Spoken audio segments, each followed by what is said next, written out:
all saw this and were like, what is the Meg wearing? How? Who let her out of the house like this? Harry? I have got more details on this Uggo outfit for you today, because not only was it a bad styling choice and somewhat embarrassing to be photographed in it, but next to the glitz and glam and styled to perfection looks from the rest of the ladies at the party, especially the Kardashians, it became a downright tragedy what the Meg wore. So I investigated further. Because she looked so tacky and bland and unpolished, and obviously the outfit was incredibly unflattering to her body, but it was just kind of curious, to be honest, a rather peculiar option to show up, especially at that type of an event. Even if she had just gone to the gala and tagging along to Kris Jenner's party was an afterthought, it still was a weird choice. There was speculation online that it was Balenciaga, and I can now confirm it was not Balenciaga, but I knew it wasn't because, well, firstly, while I still think the brand overall should still be in a timeout, they now have Pier Paolo, who is a lot more skilled than this. And I know what the Meg wore to the show was awful. It was better suited for an older woman, let's just be honest. That particular outfit would have looked wonderful and suited well someone maybe like Meryl Streep or Martha Stewart. That outfit would have made sense. But on the Meg, it doesn't. And even if it was on somebody who it suited better, it still was not a great outfit. It felt a little bit like an afterthought. And like I said, like we've been over a million times, that cape thing did not go. I cannot believe that a designer of the caliber of Balenciaga, regardless of them being naughty and in a timeout and making bad choices, they're still a well-established design house, high-end. I mean, it doesn't make sense for that cape to be paired with that outfit. It just doesn't. So anyway, I know that was horrible, but still, Balenciaga doesn't make things that look like this, that look like so cheap and tacky, at least not usually anyway. I mean, the fact of the matter is that what the Meg wore to the Kardashian thing was worse than this in terms of just, it looked cheap and it looked like she pulled it out from the bottom of her laundry hamper. That's what it looked like. It was much more Uggo.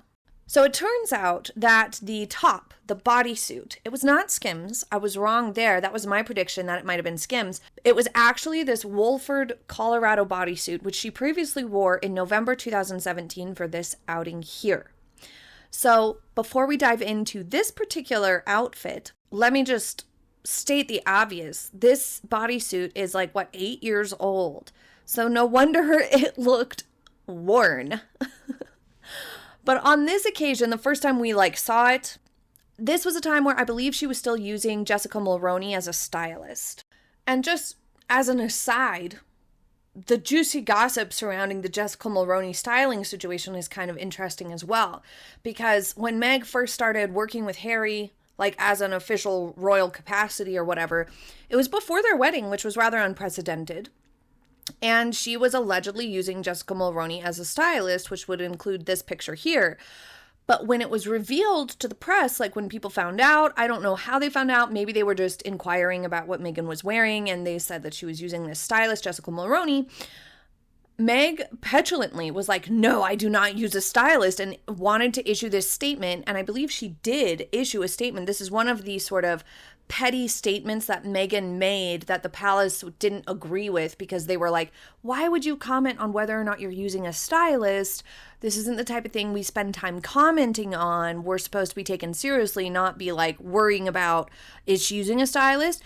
What is she wearing? They're trying to distance themselves from things that make them look like they're not thinking about the right sorts of things, because the monarchy wants to and should be seen as a force for good, helping people and using their platform for the right sorts of things. And so spending time issuing statements on clothing or styling or stylists or drama is just not the way. And so this is one of those early occasions where tension began to form between Meghan and the palace, because the palace did not agree with the fact that Meghan issued a statement regarding her stylist at all, but she said she wasn't using a stylist when she allegedly was.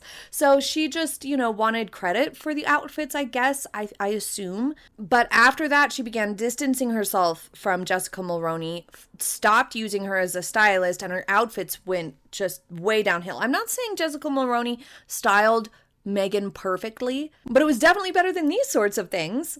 And in general, it was kind of a weird move because remember, Meghan thinks that she should be viewed as somebody who advocates for uplifting women. And she uses that card whenever she thinks it will help her with As Ever or with Love Meghan, or to deflect criticism like, well, I'm a woman and women shouldn't be tearing other women down. Well, sure, not for no reason, but like, people can criticize other people, especially those who are in the public eye, and have opinions about people, no matter if they are a woman or a man or whatever. It's not a guy-girl thing, it's just a people thing. So it was a bit bizarre, and you could say off-brand, for Meghan to sort of reject Jessica Mulroney, say, no, she's not my stylist, don't say that, don't print that, and also ghosted her as soon as she could, just totally dropped Jessica Mulroney as a friend as soon as the opportunity arose, and now they don't talk at all, apparently. So anyway, it was a little bit of a bizarre drama surrounding that, because it appears the only reason why she shot down this story about having a stylist was because she wanted the credit for the outfits for herself, I would imagine. I don't know. Leave your theory in the comments. But back to the outfit. This, as you can see, obviously is a lighter skirt paired up with a darker top and controlled volume in the skirt. This adds a lot of balance to her frame because the skirt having some volume at the bottom and the top being darker, it helps to focus the eye and balance her proportions and sort of camouflage her styling concerns. Because the boots are hiding her twiggy legs, and the darker top helps minimize the width of her shoulders, which is the widest point of her body.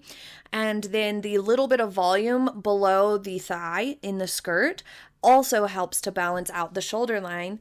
And overall, this whole combination helps to create the illusion of more of a waistline for her, so she doesn't look so straight and rectangular with the broad shoulders. The only issue with this outfit really was the skinny belt, but ultimately it did a great job of trying to give Meghan a faux waist, and it looks a lot more proportionate, and it camouflages several of her style concerns, which is a great benefit.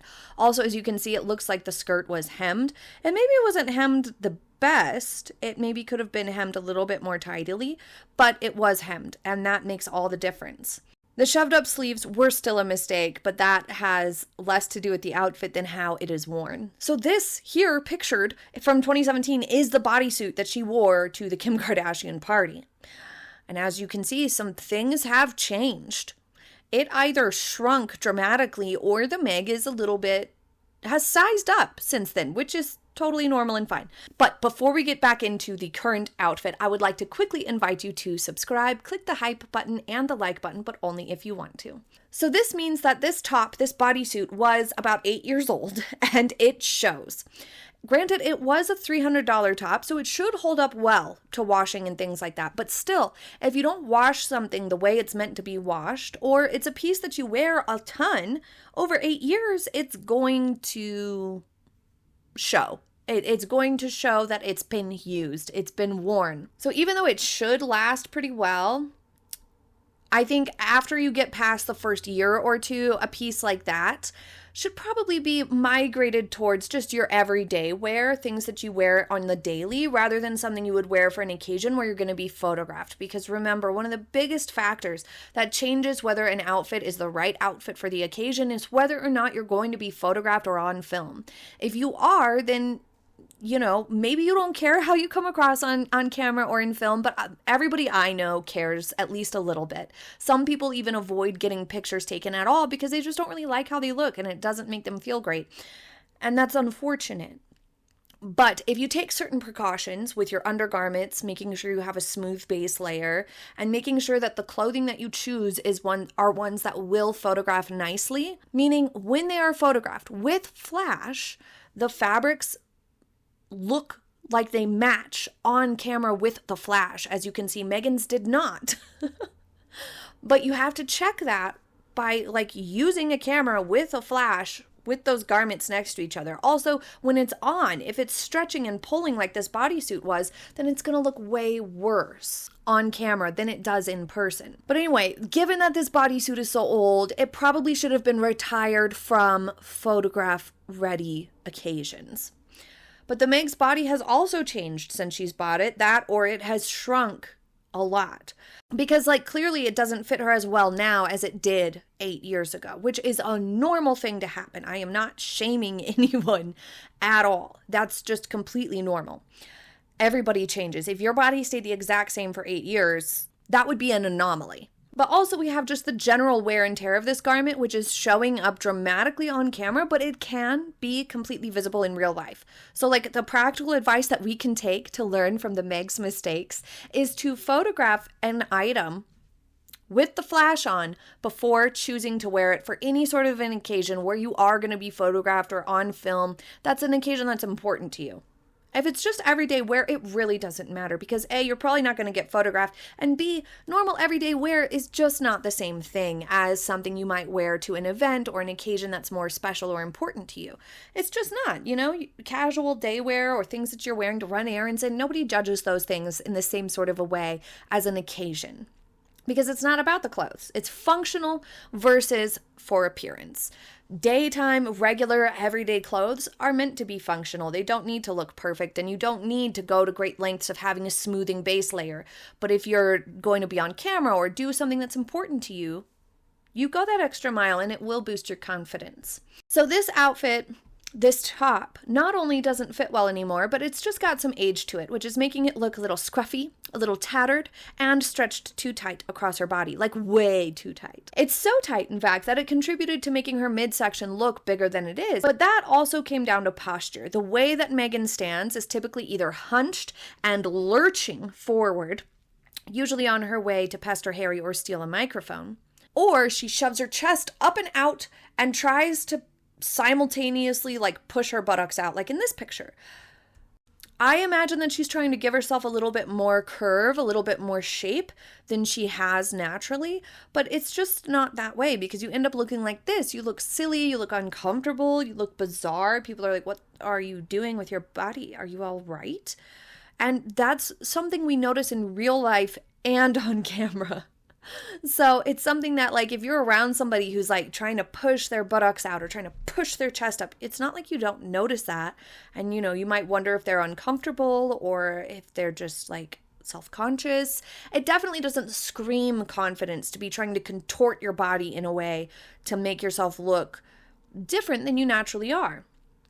But the best posture for a forward-facing photograph is actually a little bit counterintuitive, and I will give the details in a part 2 over on the second channel. I will link it for you and put it up on the screen if you have not yet subscribed there. So that video will be up probably about the same time as this one over there. So on to the skirt. It was a nearly $2,000 Brandon Maxwell design, and it's no longer available, so it might be a few seasons old.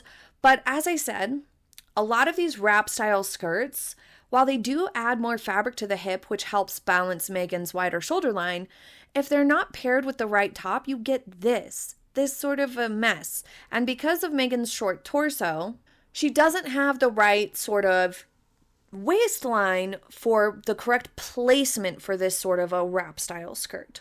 Because they work great when they're just above the hip bone, like right about here, so that they flow over your hips and create the draping from there.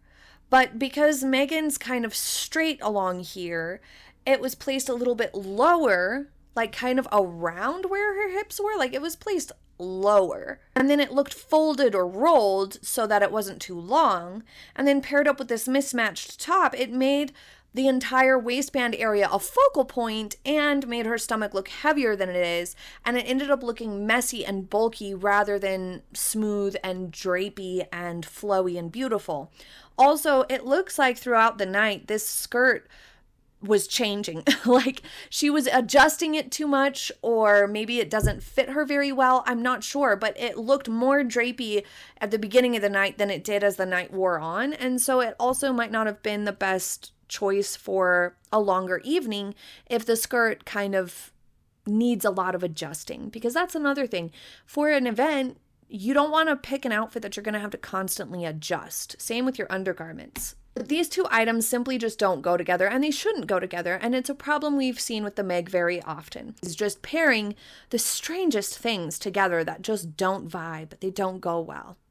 And this is what makes me think that, you know, her aspirations to do fashion just are going to be yet another crash and burn scenario, because if she can't even put two separates together properly, and she can't figure out how to wear clothes that are going to look nice when photographed, then there is no hope. Let's take a look at what the Kardashians wore and a few other looks from the event over on the other channel. I will link it here and put it up on screen. If you enjoy fashion editions and want to see more, then I will see you there. Have a happy day, everybody. Bye.